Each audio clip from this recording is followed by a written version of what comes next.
All right, let's go ahead and do a last follow-up on my Springfield Emissary 4.25-inch bull barrel, all black, 9mm.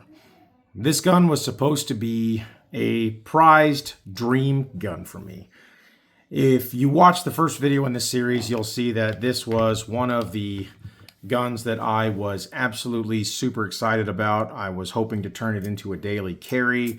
I was very excited because it had so many features that I really wanted, right? It had the night sights on it. It had the U rear sight in it. It had the awesome flat trigger here. This awesome grenade grip. It was so nice and beefy and heavy with the bull barrel and the reverse guide rod system. It just had everything that I thought I would want.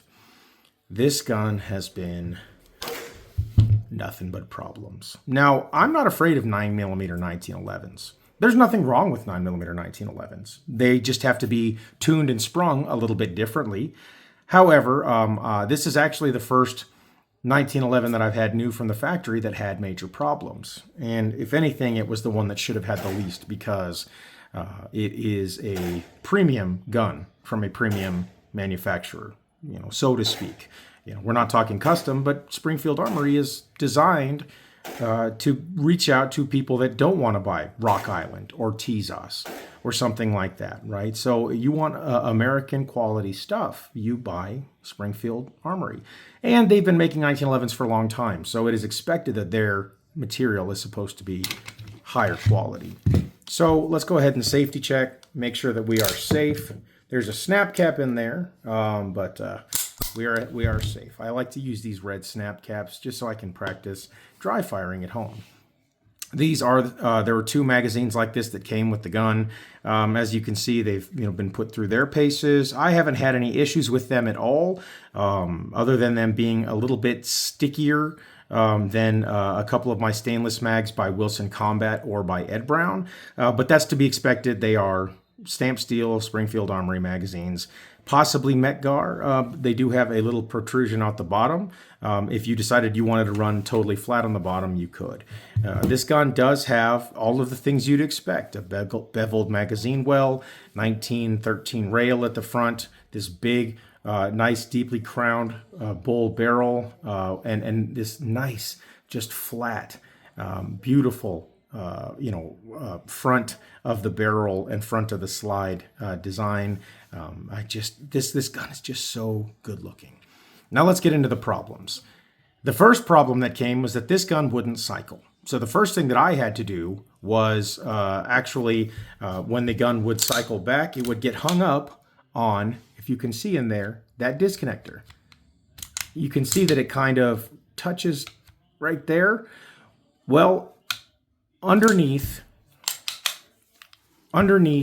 of the bottom of the slide here, there was actually a very sharp 90-degree angle at the bottom of the slide underneath the breech face here that would actually get stopped on the disconnector, which is held up by a spring. And so one of the issues that would come up is that, as you can see here, it would just get stopped with the super lightweight 9 or 10 pound recoil spring that was in here. A lot of times the slide would get stuck right here and I would actually have to tap it forward with my finger. It would shoot another round and then it would get stuck here again. And then I would have to set it. There were some times in one of my previous videos where the very first round I had chambered from this gun had that issue, and it made me angry. Because I had so much love for this gun, and it let me down in such a profound way.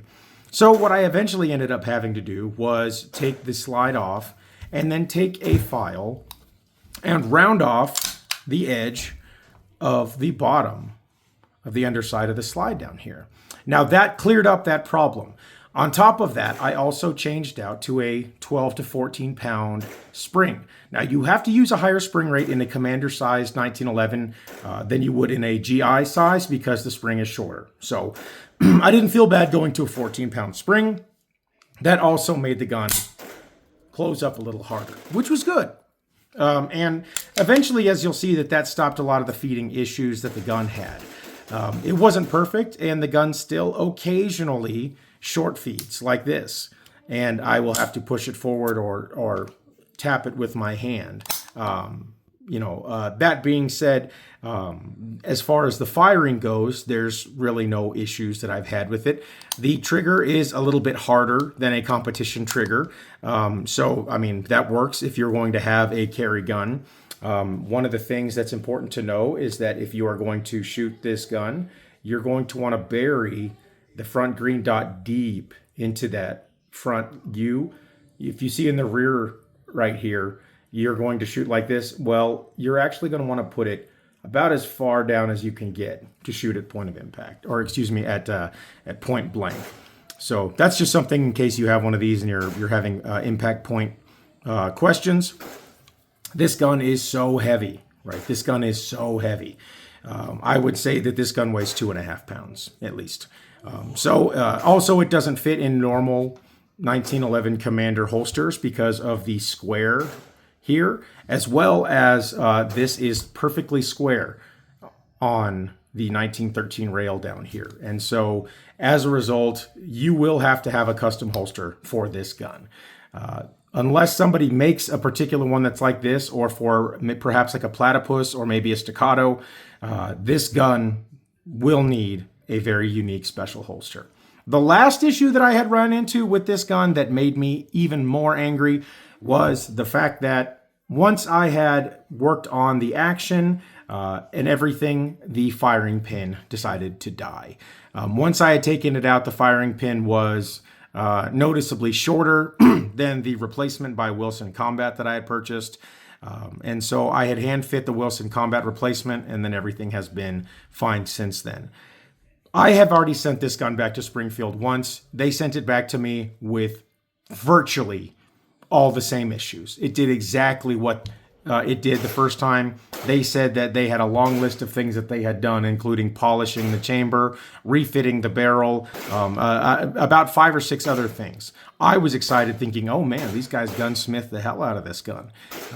It didn't change anything. The only thing that changed this gun doing what it did was to give it a higher recoil spring, and then to actually polish up the area under the slide here that interfaced with the disconnector. And that was stuff I had to do myself. And then the factory recoil spring went out. Now, Springfield didn't charge me anything to, allegedly fix the gun, but they also didn't fix the gun. And I had this gun, off for almost, I would say 2 months while I was waiting for them to allegedly repair it, and they didn't do anything. The gun works fine now, and there are no problems with it, technically speaking now, although every once in a while it still doesn't feed all the way, and which might be my doing, or it might be, a particular accidental incident that shouldn't happen very often. That being said, my disappointment is palpable at this point. This gun was supposed to mean everything, and it turned out to just be a great big disappointment. Even though people might ask, well, now that it's working and everything, are you just going to carry it and be happy with it? Frankly, no. The magic has died. And I'm probably just going to move on with another project. But that being said, I did want to give everybody an update as to what's going on with this Springfield, because my disappointment is immeasurable, and I don't know if I'll ever get over it. To be honest, I lose a lot of sleep at night over this gun, and my family can feel it, and I'm starting to descend into a dark pit of immeasurable depression, and I hope I can survive this. So I hope everyone's doing well. Be careful when you build your dreams up and your desires for a certain gun.